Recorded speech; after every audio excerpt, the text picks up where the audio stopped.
Bu mashina qaysi mashina desa, menimcha aniq topolmasanglar kerak. Zavod bo'lishini qaranglar, kalitda emas, dvornikni knopkasini bosasiz va suv sepadiganni bosishingiz bilan yarimta oborotda mashinamiz zavod bo'ladi.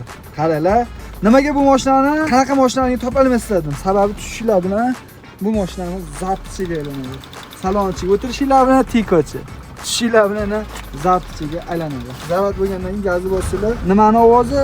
Matizning motorning ovozi. Motorni Matiznikini bosilingan ekan. Kraskasini o'sha Matizga sepilingan. Mehnat egasi hech ekan.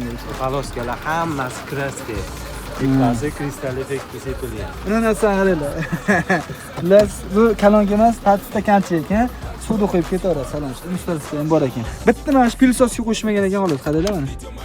O'sha paytda xullas Qo'qonning ko'chalarida bu mashina ancha unchunchasini qiziqtirib yurgan bo'lgan. Xullas mashinaga mehrda beriling. Lekin mana aytaman bir dona barmoqchi. Mana shu joyga bitta laytni bosib ketish обязательно esdan chiqmasin kerak.